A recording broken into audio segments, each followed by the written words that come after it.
there's always going to be a player sitting there on the waiver wire that you don't know much about, that you need a little bit more information on to make your decision. Sometimes a trade or something in the NFL happens that causes this player to be relevant, and you need to know instantly who this player is. The Christian McCaffrey trade to the 49ers created a major fallout. I dropped one video last night covering D'Onta Foreman and Chuba Hubbard, but I want to come back and talk about Chuba Hubbard a little bit more because there is some intrigue on him. There are some people looking at him. He's not rostered in many leagues, obviously, and there is some goods in his game. And I just want to cover him, do a quick touch base on who he is and what's he about and how he can be productive. So going back to last season, when he had opportunity, when McCaffrey was out, he rushed for 612 yards, got 25 balls for 174 yards, got 6 touchdowns. Also, was targeted 37 times, catching 25 balls for 174 yards and 1 touchdown. This tells you that he can be used in the passing game. And he showed that in his collegiate career as well. So he can come out, catch balls out of the backfield, and get you those PPR points. He has potential to do that. He also gave you 4 RB2 weeks. So he has shown that he can be productive to some degree. On the other weeks, he was like RB3 or worse. But he does have that potential to give you some outlet for fantasy if you're needing that, if he's getting touches. 5 games, though, where he was double-digit scoring, so 10 points or more. And that's not counting Week 18. He was a double-digit scorer there, too, so technically 6 and technically 5 RB2 weeks if you want to count the last week of the season, but we usually don't play fantasy in that. What we are intrigued about him, going back, if you're a Devy or Dynasty Fantasy Football gamer, you know Chuba Hubbard. Especially if you play Devy because he was a high-end draft pick in Devy Fantasy Football leagues. I'm talking about first, second round option, especially during his sophomore season in 2019 when he rushed for 2,094 yards and 21 touchdowns. He was a first round guy back then in Devy Fantasy Football terms. High-end prospect. A lot of guys were excited about him. Then we got to 2020. Injuries came up. Things started to slow down. And 2020 was just weird for just about everybody, me, you, and included. There he had 3 100-yard games, though. Then we got the draft season. He ran a 4.62 at 208 pounds.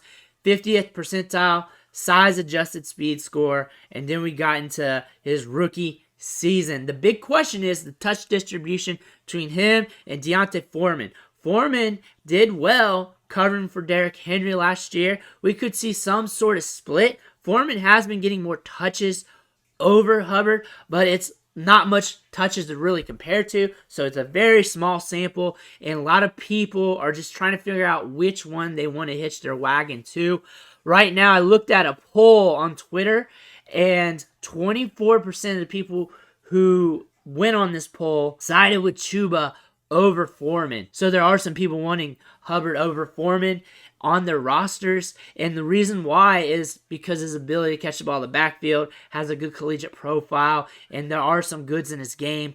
Foreman's no slouch either. These are all decent backup running backs to go after in a situation like this. So my idea here is when you're looking at these guys, don't expect stud production from either one of them, and if you are expecting that, you need to go get help because that is not what we're looking at here. We're trying to get the back here that's getting touches. So you're just speculating on one and you're picking one up and then you're going from there. Foreman's the top choice for damn near everybody, as we saw from that poll. Also, Chuba is a guy that you shouldn't be sleeping on as well because he does have some things in his game. He would also be the cheaper option if you had the bid on as well for waivers, depending on how that is managed in your league. If I need a running back, if I need touches, and I'm hurting bad. Some of you guys are struggling to field a second running back on your starting lineup. Some of you guys are hurting in that capacity. Some of you guys are good. Some of you guys got 3 or 4 good running backs. You can alternate through them, and you don't need to make the play for this. But if you're hurting, pick one up. Pick Foreman up. That's probably the first choice for everybody. Then go after Chubb, or pick up both, depending on how bad you're hurting. If you're hurting really bad, get both, and then you're good. Pick up Chuba just in case he goes off.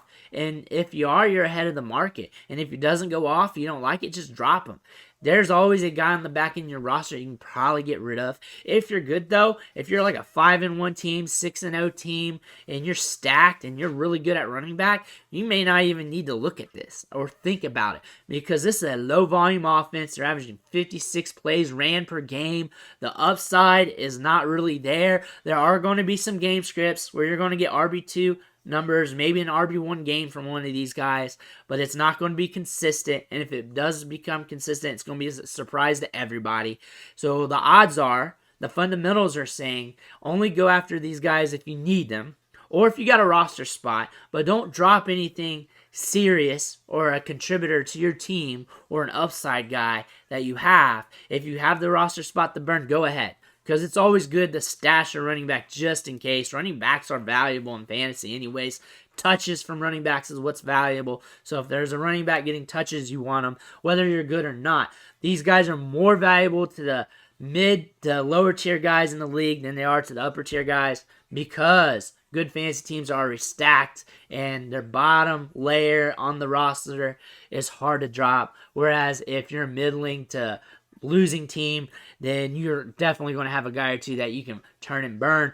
But everybody needs to look at these guys, but the losing teams in your league need to look at these guys a little harder, because you can fit them on your roster a lot more easily. And if your roster is good to go, you may not need to look their way. But ultimately, when we're looking at Chuba and Foreman, we're just looking at touches here. We're just hoping to get some touches, throw them in our lineup when we need them, and hopefully they can patch the hole in the wall for us. But let me know what you think in the comments, who you're going after. But make sure you hit that subscribe button on the way out. It's only going to help you going forward. I'm dropping waiver wire videos, trade videos, rankings, and everything else. But I want to thank you, and I'll catch you on the next vid.